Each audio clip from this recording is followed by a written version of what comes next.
welcome to the Board Game Design Variety Hour. I'm your host, Matthew Dunstan. Hope everyone is doing well on this fine Friday. Got a bit to catch up on chat. Hey, Zate and Rob, welcome. You're not late. I am just a bit late today. Apologies. I'm really sorry to hear, Zate, that you're with your migraines. Yeah, I hope you can get some relief somehow. I'm sorry to hear that. Hey, Robin, how are you going? Welcome. Yes, Rob says do not cut your head off. That's that hopefully is it doesn't need to be said. But anyway, I hope everyone is well as they can be at the end of another week in this weird and wonderful world that we find ourselves in 2021. What's everyone been up to? I didn't stream on Wednesday as I had an appointment to get a new visa to be able to work in the UK, which is always a bit of fun to yet again partake myself of the wonderful UK immigration service, which I think I've probably experienced more than most people. Hi Bez, how you going? Welcome. Thanks for dropping by.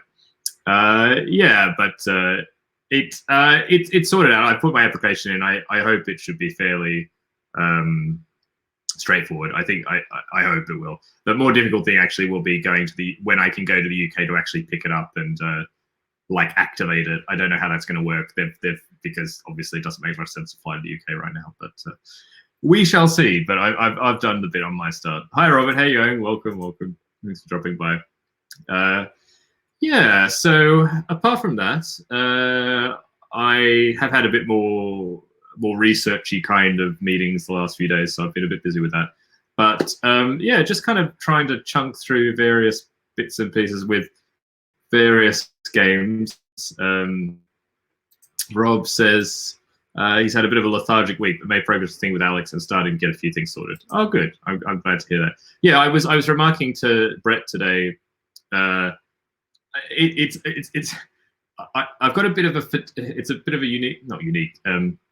It's a strange thing to complain about, but I feel like I'm doing a lot of work on games without necessarily seeing the fruits of my endeavors. And I think this is a pretty common thing when you work in game design, that you like there's a lot of preparation, a lot of work, a long time ahead of something getting released. And I guess with all the delays of last year and a lot of projects getting pushed back, it feels like I've been preparing for like 2 years for everything to happen. And it's still kind of, because nothing is kind of released yet this year. And I haven't held like a new box in my hand, which is always, I guess that's the moment when it's real now. It's just I think I'm getting a bit of fatigue of just feeling like you're pushing a boulder up a hill and you trust that it's going in the right direction. You trust that it's in the right, it's the right direction. It's what you should be doing. But, it's been so long since you've kind of seen the real thing. Anyway, yeah, I guess I'm sort of on a little bit of, not a bad tip at the end of the week, but yeah, it's been one of those weeks, I guess. Hey, Simon, how you going? Welcome. Thanks for dropping by. Yeah, I don't see you so often. Hope you're well. Robin says, does Matt have a meeting with Ravensburger? No, I don't have a meeting with Ravensburger. I didn't actually enter anything in the whatever designer days thing. I mean, I'm already working with people at Ravensburger, so I'm sure if I wanted to show them something, I can email them. Not that I have anything to show them, so that also wouldn't be very helpful. But one project is enough. That particular project is taking a lot of our time. Did take a lot of our time, is about to start taking more time. We're going to start some new cases for it soon. So, yeah, I don't necessarily need many more meetings. Yeah, Robert, I'm glad that that kind of feeling speaks to you. Yeah, it was. I mean, the other thing that was sort of interesting was that this week I had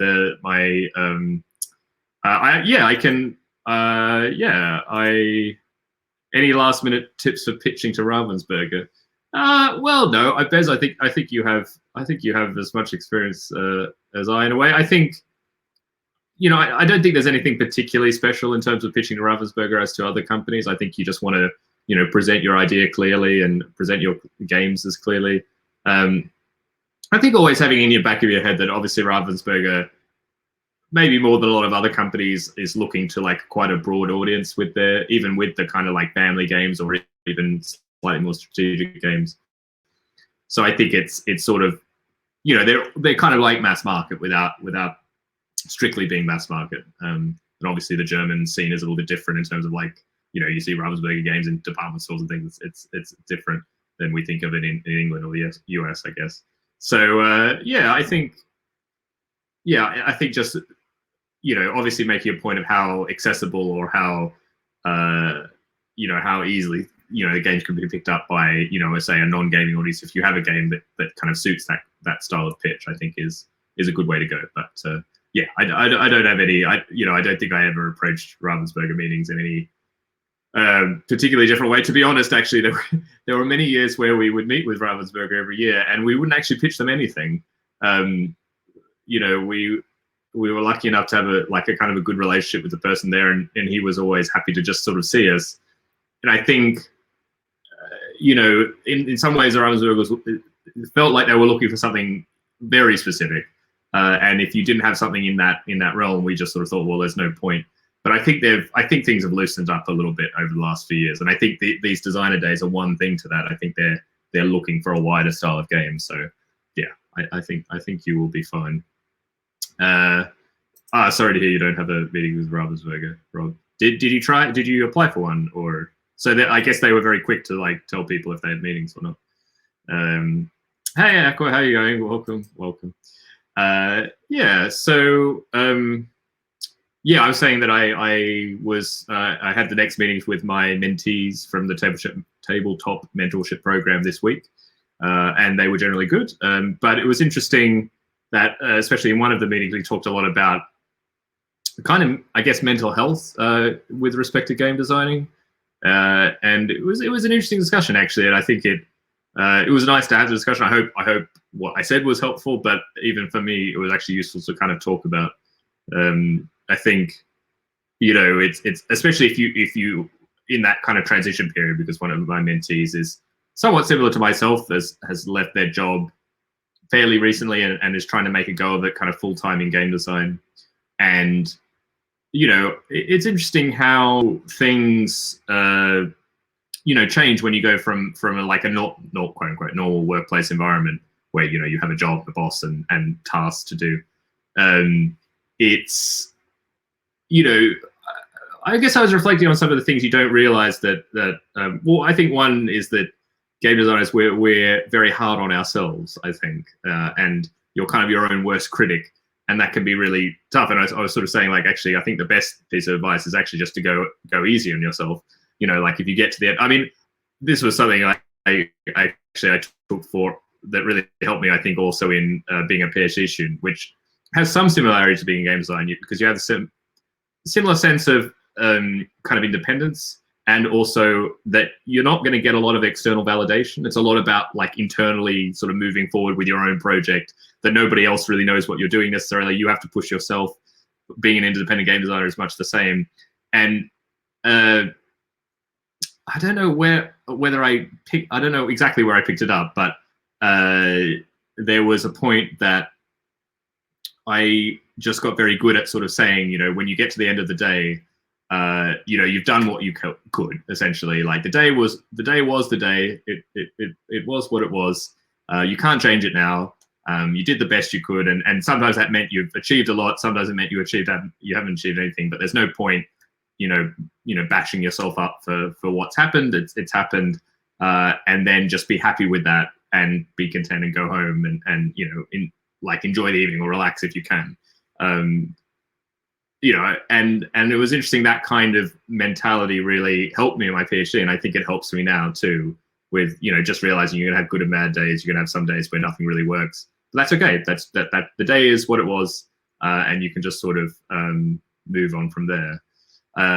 Yes, Rob, the mentees do include some established designers. I mean, this mentee has had one game released, I think, thus far, and it has several more with publishers. So yeah, I think, and I had a mentee the previous time, which was a similar stage. yeah. So and the other mentee, their first game is it will be released this year, I think. So yeah, I have some people who are a little bit further along, and I kind of when because you don't select your mentees, but you give kind of like preferences, or not preferences. You say like, who are they give you a list and sort of say like, who would you be happy to mentor? And I said that I'm quite happy to mentor people at the whole, like along all the stages, but I'm especially interested in mentoring the people who are maybe thinking about doing it full time, or how do you kind of think of game design as a profession. I felt like I have a bit of experience in that and that I could be helpful. So at this time I've got 2 mentees that are, like maybe a little bit further along in their kind of designing journey. But yeah, so as I was sort of talking about that, the mental health aspect, and just being easy on yourself, and realizing that also you have to take time to enjoy the successes that you have, because you don't have that external validation. You don't have a lot of times where you're going to get to, you don't even get the sense of completion necessarily. When you have a task at a job, there's often a lot of things that tell you that job has been done. People will thank you for it, or at least will acknowledge that you've done it. There's a sense of completion and finality, and you don't have that with games. Actually, the joke, the saying is that a game design is never done. And yes, when you sort of send off the files, that can be kind of final, but sometimes it's not quite finished. And even when the game gets released, you might have different feelings about it. Maybe it didn't quite go the way you wanted it to. Maybe there were things you wish you could have changed in hindsight.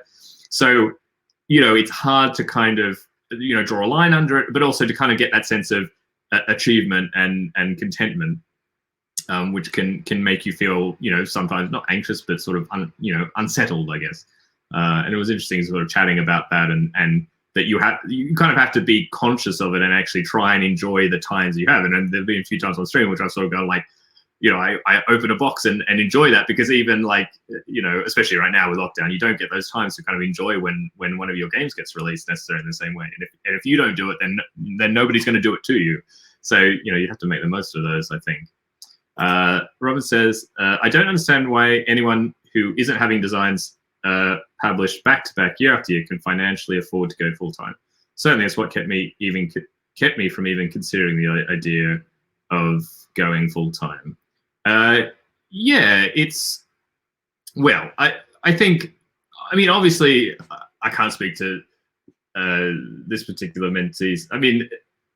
Everyone has a different set of circumstances, right? And you can, there's 2 ways to balance the equation. One is to earn more money, and one is, I guess, to spend less money. And if you're single and you don't have dependents, and you don't have a lot of and maybe you live in a country where it's not as expensive to live, and things like that. So that's another way that can kind of change the equation. But yeah, no, I agree. It's I think it is a difficult. I certainly wouldn't recommend it to someone starting out. I would. I would try and do it as a side hustle or a part-time, or until you really get to the point where you actually see the money in your account, or you see the kind of success that would be at a level that you feel like you can, that it could support you.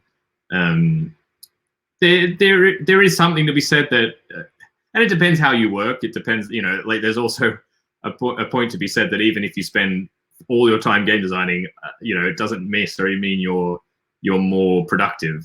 I think sometimes some people, and I was certainly the same when I was, doing much more research as a portion of my day job, you kind of, when you don't have a lot of time, you kind of just make the time, don't you? And you sort of, that like, you make the most of whatever time you have, I guess is my point. And if you're given much more time, it doesn't actually mean you're going to get much more done. So I think, the kind of full-time question is a tricky one in a way. I don't know what I'd recommend. I think if you're going to do a full-time, you should go into it with your eyes open. I think I would just warn people as to what to say. But if you really want to give it a try, then great. And if you're at a point of your life where you feel like you can experiment and you can say, look, I can do the next 6 months. I have enough saved up. I'm going to try this. Then great. I think if you go into it with that thinking, then that's also fine. Of course, the tricky thing with board game design is that everything is so there's so much of a lag to everything. So even if you sort of sit down right now and go like, oh, I'm going to be full time, then realistically you're only going to see the fruits of your labors, many years down the track. And I think that's why actually not setting up to be full time. You might start working now, and maybe it's going to lead to being full time, but you'll only know that in a few years when you start getting the payments and things like that. Robert says, that's my thinking. When I tell friends I might get a game published, they seem to massively overestimate what I know. Yeah, that's true. I think there's probably not a lot of understanding of just how few, like the kind of average print run of your average kind of hobby style game, like how small that is, and then accordingly how little the royalties are necessarily. Aqua says, I feel full-time also involves a myriad of adjacent activities like publishing, freelance development, content creation. Yeah, definitely. Yeah, I think once you go full-time, and in a way that can be a positive because once people know that you're full-time in the industry, actually that sometimes can open up new opportunities like this, like in development or various like expansions or content creation, things like that. But but that also requires, some amount of contacts and people sort of know who you are, or at least know that you're full-time, and it obviously helps to have a bit of a track record, so that helps people decide, to hire you or whatever. But Rough said, difference between amateur and pro: the amateur has a day job, the pro has a spouse with a day job. Yeah. Well, that's the way it is. Aqua says, there's a certain maxim that suggests your work takes as much time as is given. Yeah, I would certainly agree with that. And that's why I love deadlines. Like that's why I love regular. I mean, that's why kind of now it's a bit tough. You don't have these same meetings to play test. I always loved in Cambridge, we had these weekly playtest meetings every Tuesday night. And just having that deadline meant you got so much done because you couldn't miss it. That was the meeting. You couldn't push it back. And you knew if you didn't have your game done by then, you would miss a chance to playtest it. So it really helped, progress things much more quickly, just because you would make use of the time you had to get things done. Simon says, do you purely design, Matt, or do you do any development work too? I'm mostly pure design. I have done a very little bit of consulting for one or two publishers, just looking over a few submissions of theirs and giving some feedback. I wouldn't really call it development. I guess I would call it, like assessment, prototype assessment or something like that. I have done some design kind of like on contract. So some publishers have some IPs, and I've done one in particular, which I hope will be released in the next year or 2 years. And with some other publishers, I have a sort of a close relationship with, and even if we don't have a formal like contract to like produce a game, they'll let me know that we'd like a game in this kind of thing. This is the kind of parameters. Do you think you could make us something? And I've done some of that. And like, for example, Simon, of course, you would know, with the Dice Hospital roll and write with Alley Cat, that was something like that, where Cesar sort of reached out and said, we'd love a roll and write in this universe. Do you think you could make something of that? And we did. Rob said, I think it was Pratchett who said that he loved deadlines and the sound they made as they go whooshing past. That does sound like Terry Pratchett. Oh, I should check if I'm missing any things happening. No. Rob said, I find the same virtually. Saturday's Gilhover's playtest group, and that's the deadline I work to. Oh, that's great. I'm glad that you're getting something out of it.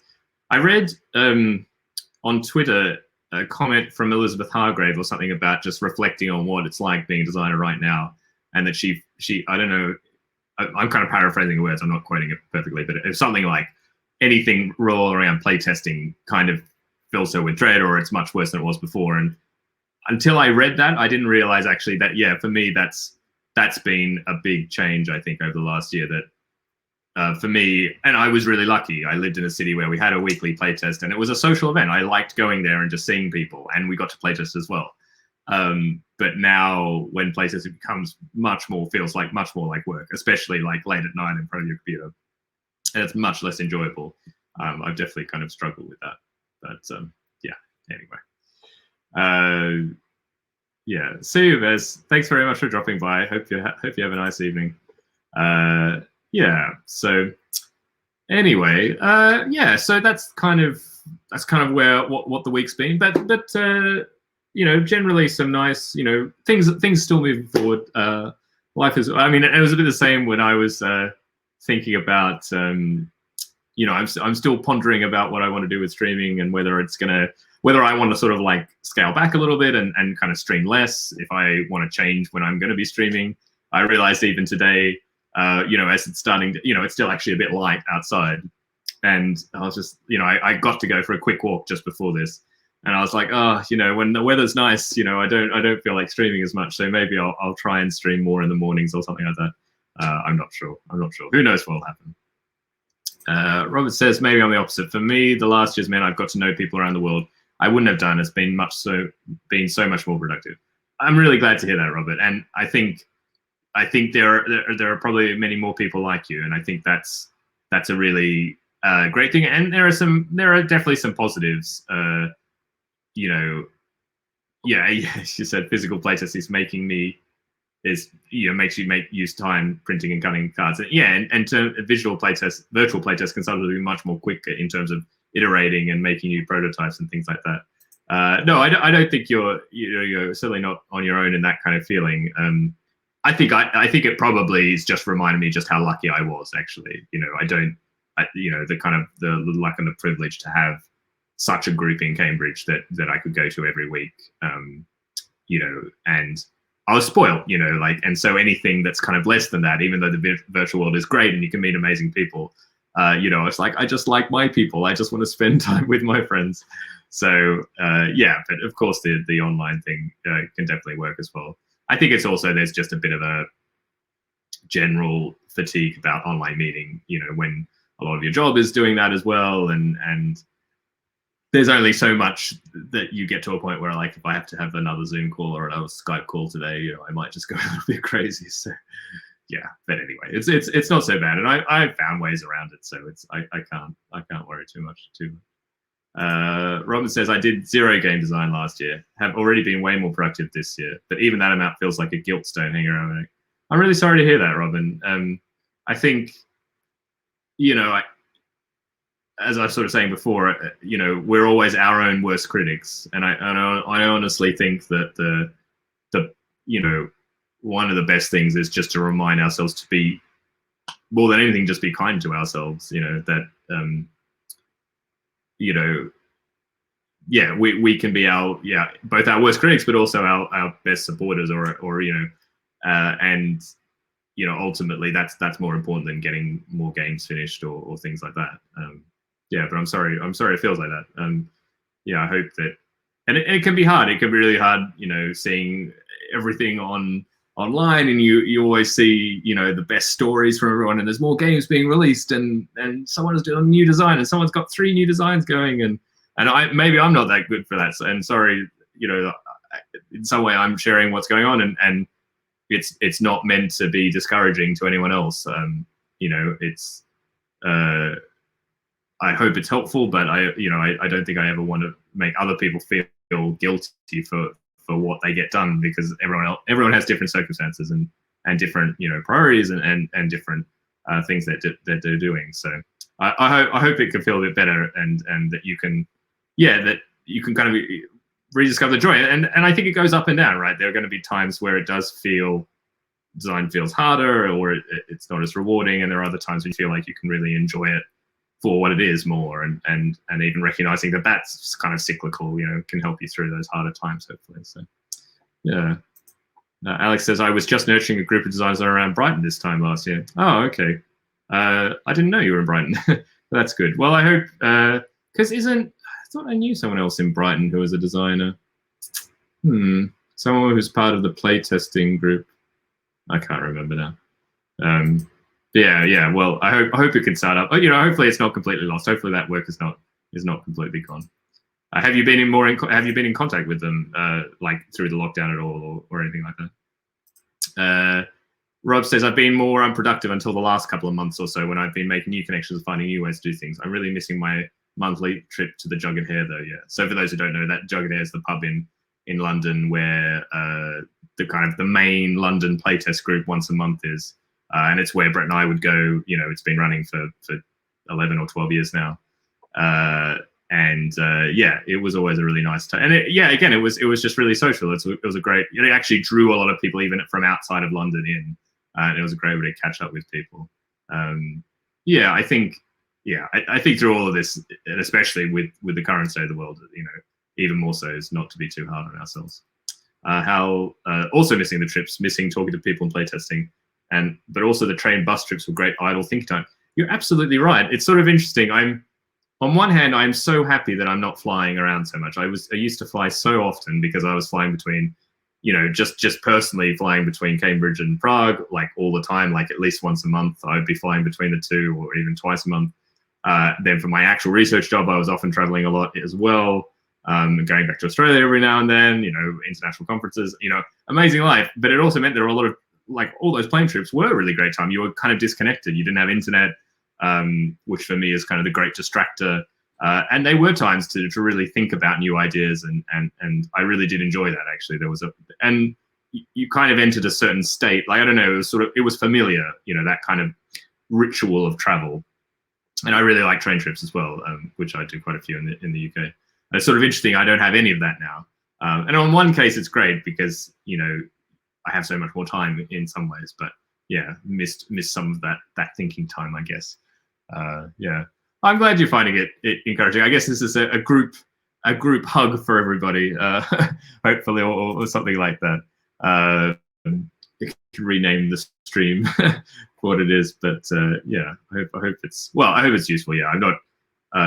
Ultimately, that's what I hope people can get something out of the stream that's useful. Alex says, "Oh, you occasional contact with people in Brighton, but prefer physical places." I completely agree. Yeah, I'm glad that you find these streams motivation. That's really nice to hear. Hey, Rory, how are you going? Welcome. How have you been? We're talking about sort of generally mental health in game design, taking care of yourself first and foremost, and things like that. Sort of following on from meeting with some of my mentees this week and various things but thankfully, things aren't too bad. And it's the end of the week. I have a lovely cup of hot tea, which I can really enjoy. So yeah, I'm still very fortunate in all of these things. And yeah, I didn't have a lot of kind of game design. I have to admit, I wasn't necessarily feeling that much up to doing much actual game design on the stream today. I know the continents hasn't moved on very far. Sorry about that. I'm sure I'll get back to it. Oh, I'm sorry to hear you woke up. So yeah, that's tough. I hope you can have a proper relax. Every time I see your profile picture, Rory, that to me just is like the epitome of relaxing. Had a good walk here, having a cup of tea or a beer or whatever that is. So I hope you get to channel whatever you had in your profile pic over the weekend and have a bit of a break. Yes. Yeah. I don't have anything planned for the weekend, which of course is pretty normal for this time of things. Yeah, I think that's the other thing. I'm not very good at the moment between really having a proper weekend, because I'm also just thinking, the weekend I can catch up on all these other game design things that I didn't get to do during the week, when I really should probably take a bit of a break. But anyway, Robert said, I've been enjoying the stream. I didn't really get Twitch until a few months ago. It feels close to social life at the moment. Oh, thanks very much, Robert. That's really kind. Yeah, I think it. Yeah, I'm still kind of figuring it out, but it has been really nice to sort of to get back to it. Yes, Robin, I did see. Yeah, I saw the message. Sorry, I didn't reply, but I will reply. Yes. I think, yeah, I've actually been thinking with continents that I'd like to go in a direction of getting rid of the animals altogether and be much more about like making interesting land masses. And I love the kind of carving up islands, like interesting shaped islands and things like that, and kind of not knowing where the water's going. That feels more and more like the interesting part of the game. So that's my thinking of where I'd like the game to go. But I just haven't quite got to the point of going ahead and pushing it forward. Yeah, maybe I'm a little bit roll and righted out for the moment after working on the thing with Bez and Alan on her stream. So yeah, I'll come back around. I'll come back around to it, I'm sure. Or we'll do another game jam and do something else. Erosion the dice game. Yeah, something fun like that. Yeah, so I think today, because I like getting people addicted to new things, I'd introduce you all to a new type of logic puzzle after Star Battles did so well last stream. I thought I would introduce you to a new one called Masyu. That's MASYU.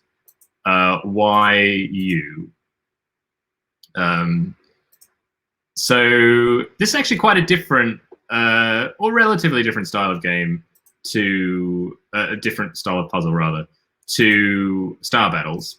And I have to admit, I'm starting with one that is probably quite difficult. It's a medium difficulty, so it's probably not a bad place to start. Maybe it's not the best. I could probably try. I wonder if there's some way that I could get to an easy one. Generator. Okay, it might generate. Okay, so it's gonna it's gonna generate me an easy one that's a 10 by 10. So this might be a good place to start.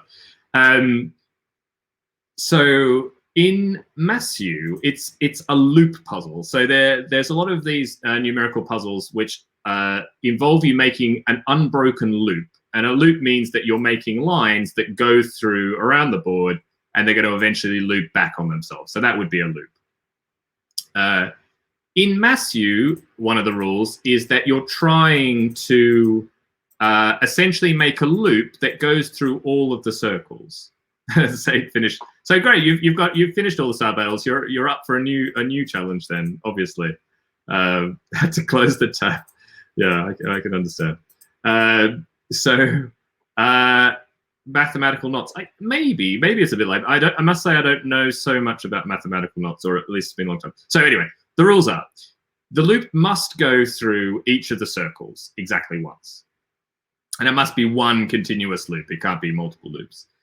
If it's an open circle, then the loop must pass through the circle in a straight line like this. So it has to go straight through one side and out the other side on the opposite side. On either of the squares that are next to the circle, this open circle, the loop must make a 90-degree turn. It must be at least one of them. It can be both, but it must be at least one. So for example, this is not allowed because I have gone straight through this white box, but in either this box here or this box here, I must make a 90-degree turn. Now, this is already going to show some of the solving, is that like if I do this, I can't do this. I can't make the 90-degree turn here because this is breaking this open circle here, because this needs to be, again, the open circle, you need to have a straight line that goes out the opposite way. So for example, what you might do is realize that, okay, actually what we need is it goes straight through here, but here's the 90-degree turn. So, this is the start to the puzzle. The filled in circles are sort of the opposite. You have to have a 90-degree turn that is centered in this circle. But the additional thing, and this is again applies to the two boxes that like the loop goes into past the circle, unlike the open circle, the two adjacent ones, you have to go straight through those boxes that are next to it. So those are the rules. You have to go through every circle. The open circles you must go straight through, and then in at least one of the adjacent boxes to that open circle, you have to have a 90-degree turn. In the closed circle, you have a 90-degree turn in the circle, and each of the adjacent boxes you have to go straight through, and then you have to make the full loop. So yeah, so that's the puzzle essentially. So had a good start already here, and one of the things you get used to is these open circles produce a lot of parallel lines because you can't. So if you look here, for example, like this, and you can't have this. There's no like branching or anything like that. So this circle here also needs, you need a line that's going to go straight through it. Robert asked, can you do a 90-degree turn in empty spaces, or do all turns correspond? No, you get. Those are the rule. The rules are not. They're necessary but not sufficient. Sufficient or not necessary. So yeah, you can have in boxes that are not like determined by the rules. You can have anything you like. You can have straight sections. You can have 90-degree turns. So yeah, so I can have a 90-degree turn in this corner, for example. That's fine. But I know here, for example, if I look at this circle, I have to have a 90-degree turn here because I've gone straight through here already. And remember, you always have to have at least one 90-degree turn adjacent to the filled-in circles. So I have this. And then, here, like this has to go down here because I can't make a closed loop because I haven't gone through all the circles. Then I'm going to go straight through here. Then I know there's going to be a 90-degree turn here, which means immediately I know that this line has to go through here, because once there's a 90-degree turn here, that's basically that there's like a wall between these two circles that the loop can't go through. And then I'm going to have another one here. We know that there's a 90-degree turn here somewhere. And we know actually that this 90-degree turn here, this can't happen because you have a 90-degree turn here, and on the adjacent boxes you have to go straight through. So that actually tells you the 90-degree turn must be up here. You know that there's going to be a 90-degree turn through this circle, and it has to include this because it can't join up here. So I'm kind of just talking through it as much as I understand it. But again, if you have questions, do ask.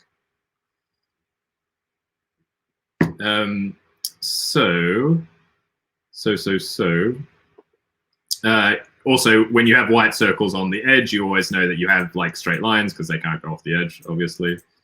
So there'll be something like this. We know this has to be a 90-degree turn. When you have two ones together, they're always pretty much always parallel. So it'll be like this. What about the edges? What do you mean the edges? You can't go through the edges, if that makes sense, the edges of the grid. I know I must have a 90-degree turn like this. Must go straight through. It'll be something like that. But there must be a turn here.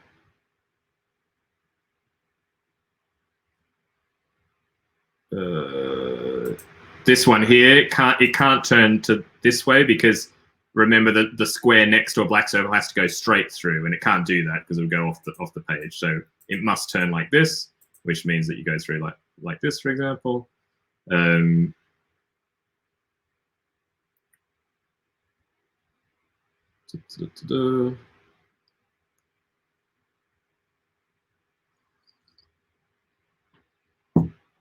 Yeah, so we're making progress. I normally like to be able to make a mark on an edge between two boxes to show that that's like the loop can't go through there, and I can't do that with this, which is slightly annoying. But I mean, it's fine. But it's just something I normally am used to that helps me kind of solve it. So here, so we can't have this happening. Because if we have this, we're either going to have a closed loop or this will turn in here and there won't be any way for it to get out. So we know that definitely can't happen. So this must come down here. So it must connect up here. This must come up here. And this could turn. That would be fine. But if this turned, then this... So this actually has to go straight through because we know that that's the rule of the black circles. And this is going to join up here. These can't join up because if they do, we'd close the loop. So this has to keep going up. This has to go straight through. That's the rule of the black circles.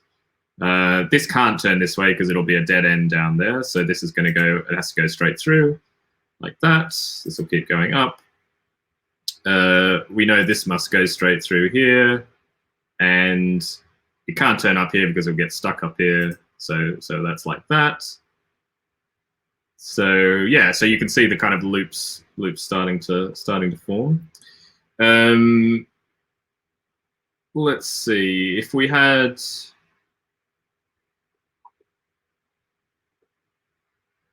Oh, this has to come through here like this because it's a straight line from the black, which means this white circle also has to be like this. This has to be more. This must join up like that. So these can't join up to each other because that would be a closed loop. So this open like that. This must be a 90-degree turn because you have to have at least one 90-degree turn adjacent to the open circles. So it has to be straight through for the black, which means this is like this. This must join up here. This goes straight through here, but then we must have a 90-degree turn. This must be a 90-degree turn. This must be a 90-degree turn. We can't have something here because it's going to get stuck, so it'll go straight through like that. This is going to go through here, which means this white one must also do that.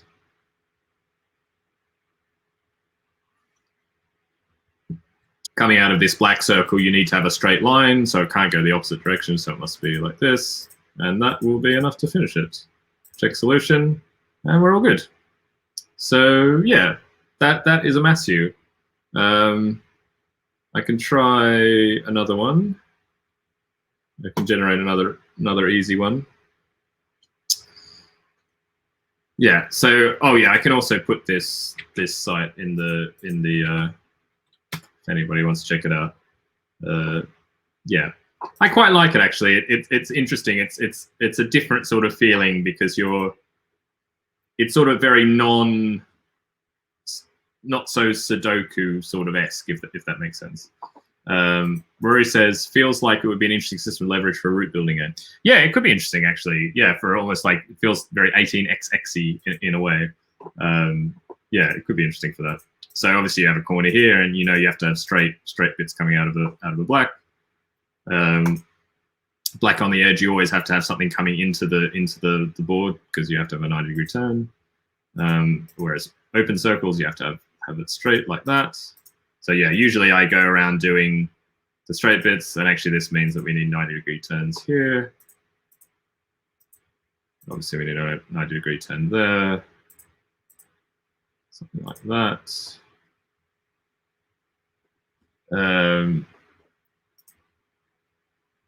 Robin says, I'm still addicted to the hash heap, but I'm finding Sea Battle that very tricky.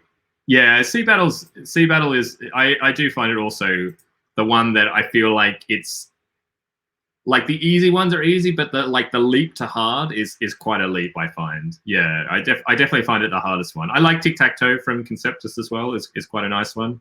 Although they do get quite samey in a way, but I did enjoy it quite a bit. The players have to place black or white pieces. Yeah, I think it could also be quite an interesting abstract game for like forcing certain ways for pieces to move and things like that. Definitely. Yeah, it's going straight through. That has to have a 90 degrees, which this must come out here. And you always know that like if you have two black circles next to each other, they have to point away from each other because they can never connect. Because they connect, you'd have a right angle turn next to the black circle, which you can't have. Yeah. So yeah, these have to turn away from each other, which is fine. Which means this is going to have something like that.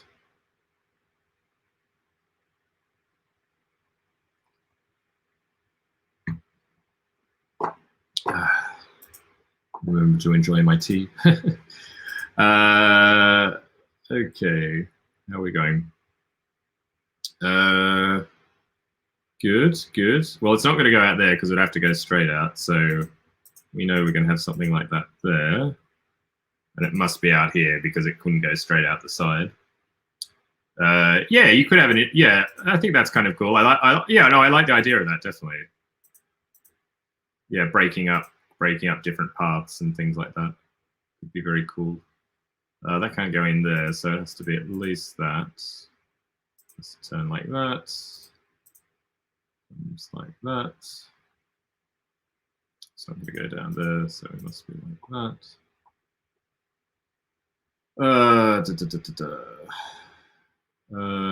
That would be fine. That would be an okay move.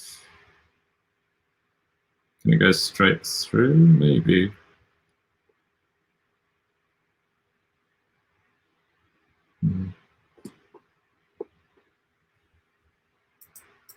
Players alternate making a line in their color. They score points for inserted empty spaces.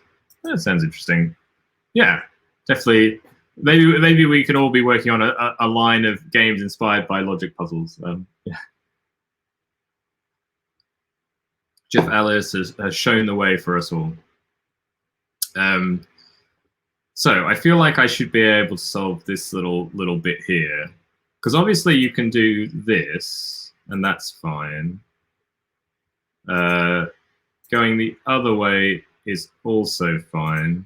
I guess the thing is, could you have? I mean, you could have something like that as well. Okay, I don't like. Shouldn't just be guessing. Oh well, this one is going to be like that, and I have to have the right angle going like that. That's fine. I've already had the right angle. Oh, this must have the right angle, so that's fine. This can't actually join up.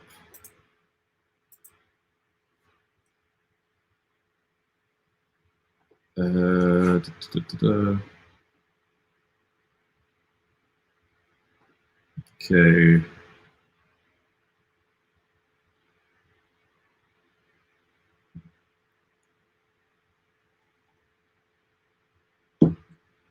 Oh, well, this can't join up here because it'd form a closed loop down here. So I can't have this thing going down here.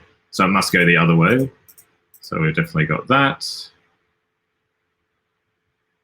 And so this is going to have to come back here somehow, probably. I mean, we can basically work out what it would be like if it came through here.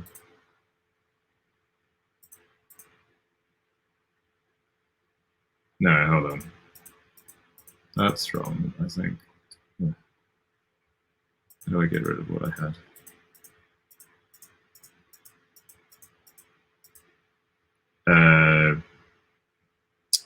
What did I work out? Oh, this has to be like this now. Hi, Bess. How you going? Boxed in, top left of center. I'm not sure. Yeah, I'm not sure what you're talking about. I'll just keep trying. Yeah, so this has to come up here. That's fine. This has to go like that. This has to go like that. That's joined up. That's joined up. That comes down here. This must come down here. This must be like that.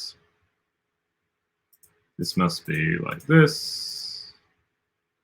And then we just have to join these up so we don't get a single loop. And that should be fine.